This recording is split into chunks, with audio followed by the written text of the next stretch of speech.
It's time! Here we go, lads! The orks are here for a good scrap, and to turn the very galaxy green in the relentless pursuit of fighting. So yous are just gonna sit there and listen to what I has to say about the greatest race in the universe. Now, how's they gonna conquer the stars? Simple, they just will 'cause they's orks. But if you want specifics, well, I suppose I could tell you about how they loves to fight and all that tactical stuff. Let me impart some bit of the old wisdoms onto your tiny head. I's just getting a headache thinking about it, so I'm already thinking like an ork.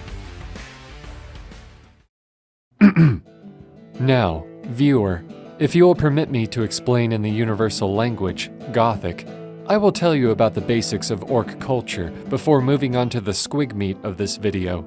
The society of the Orkoid race is based on a simple hierarchy. You listen to those who are bigger than you. This simple rule is followed by the most worthless snotling to the most proud ork. Why do they do this? Because that's the rule, and because you'll be beaten up by somebody larger and stronger for daring to say no to an order. Now that you've been taught the entirety of the Orkoid hierarchy, let's go into how orks do war. When a member of the Orkoid race crawls out of its spore pit, it is fully matured, it knows what it is, and it has genetically imprinted knowledge of what it wants to do. Now, orks will take that knowledge of what they want to do and then go about doing it. Some will know how machines work and go about being a mech boy, or some will have knowledge of surgery and be a pain boy. But orks will also gravitate towards certain philosophies, and it is these philosophies that will shape how they conduct war. It is how an ork wants to live their life that makes them become part of a clan. There are 6 distinct clans that have been acknowledged by the Orkoid race, each representing a side of ork living. And since orks live for war, the clans represent how they do war. There is even a group of orks that find their philosophy goes outside of the clans entirely in order to have their own kind of violent fun. When the green tide approaches the horizon of an unsuspecting world, the inhabitants of the planet should expect to see some of the most bizarre tactics that they couldn't possibly imagine being used. But to the orks, it will be just like using common sense.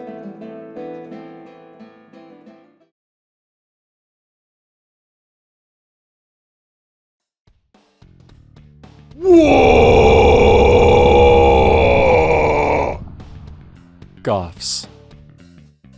The melee-heavy and most populous clan of the Orkoid race. If one were to summarize what their orkish philosophy is, it would be, orks are the best because. Goffs see themselves as the best ork clan because they believe that they embody what it means to be an ork. They are more muscular than those in other clans due to how quickly and often they will get into fights. Part of ork culture as a whole is the use of checkerboard patterns of black and white on their armor and other accessories. The pattern represents the 2 gods of the Orkoid race, Gork and Mork, and they believe that by donning the display, they will invoke their brutality and cunning. Black and white are used to show the contrast between the 2 gods, in a way that only an ork could comprehend. Goffs paint more of this pattern than any of the other clans because of how highly they view themselves. Goffs also like to wear black because they see flashy colors as things worn by wimps, and black is the most aggressive color. But they also see camouflage as cowardly and refuse to use it. Goffs love to rush into fights, especially if they are melee-oriented. Sometimes they will forego vehicles of war just so they can meet an opponent face to face, only using a vehicle to simply get them closer to a confrontation faster, and then abandon it once they are near enough. They will still use ranged weapons, but only when satisfactorily near enough to a fun target. This culture of ork loves trench warfare, as they can always expect a melee encounter. Goffs really love to throw their weight around and brag about how much better they are than the other clans. Such a braggadocious mentality makes them seen as natural leaders by the other orks, and, as a result, many war bosses and knobs, ork nobles basically, are those of the Goffs clan. A Goff leader is someone that will rarely, if ever, take advice from those beneath them because they are at the top and that alone is all the reason for them to think that they will always make the correct decisions. Goffs can feel a sense of respect for others through violence, so be sure to impress them when fighting back. Who needs big guns when you can buy big shooters? Bad Moons. Orks that have the fascinating ability of cheesing their race's economy. The Orkoid race use a currency known as teeth, or what non-silly people refer to as teeth. Orks literally use their own teeth as money. Bad Moons are known as the richest clan because they have a special condition where their teeth grow faster than any of the other orks. If one would observe their way of life, they would conclude that the Bad Moons follow the ork philosophy of orks deserve only the best and shiniest things. Their easy access to money allows them to purchase high-end equipment from other orks. They are partial to overly modded custom shooters and vehicles. These orks will wield guns with way too many barrels, scopes, ammo belts, ammo pouches, targeting squigs, and rocket attachments simply because they can afford to. Bad Moons function as a merchant clan within the Orkoid race, and they are aware of how valuable they are to their punch-drunk brethren. Since they will most likely be targeted for their teeth, Bad Moons specialize in ranged combat to keep unwanted thieves away from them. Bad Moons love wearing yellow, as it is the color of Daka, or shooting in their language. They love gold, despite it being viewed as useless by the other clans given its brittleness and impracticality as a weapon crafting material. This causes an even more bizarre economy for the orks, as the more valuable teeth can be traded to the Bad Moons for the less valuable gold. This clan is also known for having the most Gretchen slaves compared to the other clans, since they prevent the Bad Moon orks from doing the dirty work and messing up their flashy apparel. A war boss will usually keep several of this type of ork around in case they need to make a withdrawal. Even if a light is red, it still means go! Evil Sons. These orks have the need for speed, and they live fast and furious lives. Orks as a whole can fall in love with the desire to move fast, but it is the members of the speed cult that lose themselves to this desire, even more so than the desire to kill things. The Evil Sons clan contains the most speed freaks out of any other clan. The orks of this group embody the philosophy of an ork goes wherever they want, as fast as they want. Members of the Evil Sons love nothing more than to ride their speedy vehicles as fast as they can, their engines as loud and obnoxious as possible, while the wind whips over their faces. They serve war bosses as pilots and drivers, moving boys to where they need to go, while also bringing quick destruction to enemies along the way. These orks will quickly join a WA if they discover that a target has fuel to plunder and fun drivable land. Out of all the other clans, the Evil Sons have the most mech boys, ork engineers, since the amount of machinery they use will require their services. Evil Sons frequently wear red clothing and paint their vehicles red solely because of the ork belief that red makes things go faster. One of the more famous examples of this is the big red button that all ork vehicles have that is pushed to engage turbo mode. As the need for velocity is increased, Evil Sons will feel little regard for their own safety, sometimes using themselves as ammunition with a big rocket strapped to their bodies. The desire to go fast can be so all-consuming that clan members will allow their brains to be harvested in order to be placed in guided missiles, so that they can meet their end in a speedy blaze of glory. The Evil Sons are most likely the clan that is the happiest among their race, and they will share that happiness with any unfortunate soul that unluckily wanders onto their path. Everyone, look at my squig. It's a zogging chunker. Snakebites. Snakebites are the clan that celebrate the traditional roots of the Orkoid race. They shun technology and instead live off of natural ways of survival that only an ork can experience. Their armor is mostly war paint that they cover their bodies in, and they like to use poisons with their weapons. Snakebites live by the philosophy of orks are the most enduring. They connect more with fearsome animals, and, because of this, their culture contains the most beast snaggas compared to the other clans.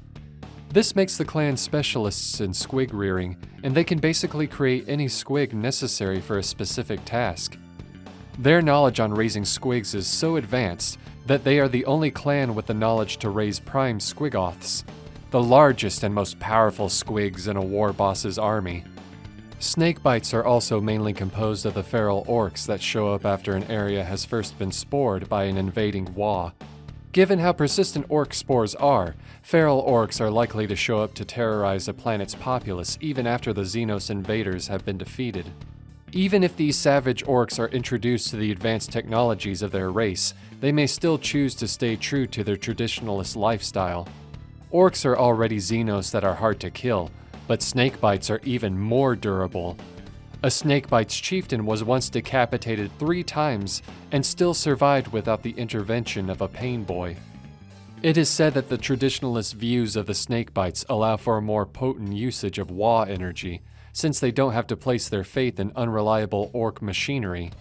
Such a benefit creates the prevalence of weird boys and whir boys in their culture, using the power of the collected psychic energy that emanates off of their gathered brethren to unleash fantastical powers and be granted visions by their 2 gods. Snakebites display that orks are still dangerous, even without access to their weird technologies. Everyone to the Hume Armory! They's giving out free stuffs in there! Death Skulls, the thieving clan that will steal just about anything of use from anybody, having the most lootas of any clan. Death Skulls will even steal from fellow orks if they notice someone has something that they compulsively want. This clan is one of the more disliked clans within the Ork culture for obvious reasons. Death Skulls embody the ork philosophy of, if an ork sees something that it wants, it will get it. They are a superstitious clan, donning the color blue on their bodies and clothing, since it is seen as the luckiest color to the orks. Death Skulls love to use looted weapons that they find from the corpses of whatever a Wa happens to be up against. Lootas in the clan will even take enemy vehicles, orkify them, and unleash them back onto their foes while laughing at their foes' reactions. Death Skulls, being as superstitious as they are, enjoy finding loot that they consider to be lucky. Some may keep lucky and shiny trinkets from the bodies they loot, while others may take random scrap that just so happened to have blocked enemy projectiles from hitting them. The culture of the Death Skulls may upset most orks, but mech boys are open to working with them, as the stuff the Death Skulls steal is most often used by the mech boys for their latest projects. In exchange, the mech boys give them high-powered custom shootas and even destructive def guns. If they don't have any other ork to sell off their loot, then a Death Skull will just hoard their stuff into a hidden treasure cache away from the rest of their fellow Xenos. However, Death Skulls share the negative trait of having short attention spans, which makes them quickly lose interest in whatever thing they would have recently acquired. Infighting is common amongst this clan, since they are always drawn to whatever new object an ork might return to camp with. The Death Skulls, in the way only orks could understand, show that the orkoid race can find many uses for whatever or whomever they conquer. Hold on, let me take off my camouflage. Ork Commando checkmate reporting in.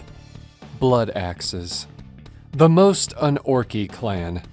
The orks of all the other clans do not trust Bloodaxes, since they tend to employ basic tactics and other methods of war the orkoid race as a whole objectively find unusual. This clan is filled by many, if not all, ork commandos that make use of these tactics.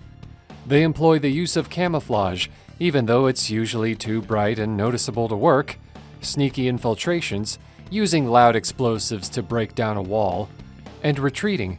They don't tell any comrades that they are running away from a losing fight.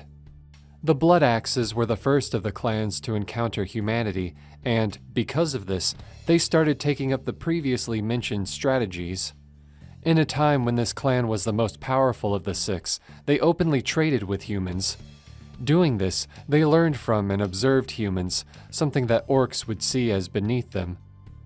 This caused the other 5 clans to gang up on the Bloodaxes and depose them as the best clan. Nowadays, the Bloodaxes clan have been seen fighting alongside humans as mercenaries, although both parties know that these orks will inevitably betray them. They still join wars when they can, but they won't brag about it. They know that they are despised by the other orks, so they try to keep themselves at a distance from them. Bloodaxes are the clan that are likely to surprise their foes, given how orks are seen by the galaxy at large. They don't count on overwhelming foes through sheer numbers, and they have unpredictable motives. Long-lived members of the clan are even capable of things like sleight of hand and acting as translators for other Xenos. Some train to be snipers, an occupation that is very much against Orkoid culture, while others actually achieve stealth. The squigs of the Bloodaxes are specifically bred to have camouflage patterned skin. They even carry on decent conversations with other species when the situation is tense enough. The Bloodaxes are the embodiment of the ork philosophy. An ork is as cunning as he is brutal. The ork piece! The ork piece is real! Freebooters. The outlier of the Orkoid race. Technically not a clan, this is where all the orks go when they separate from their clans. Freebooter fleets are composed of orks from shattered warbands or fugitives on the run from their native clans.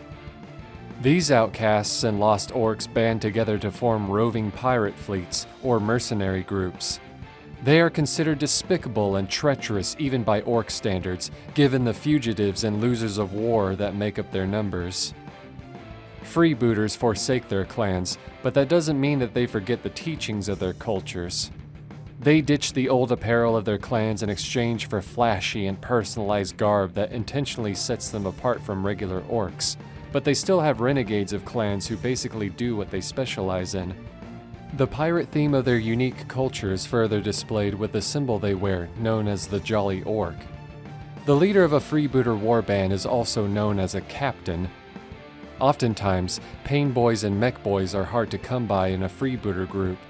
This causes injuries among these orks to only be treated superficially with things like eye patches or peg legs, maybe even hook hands. Being as disorganized as they are, freebooters have to make the most out of what's left for them. They must pillage or work together with other races to pick up the pieces of what's been lost so that they can rise from the pitiful life they've been put in.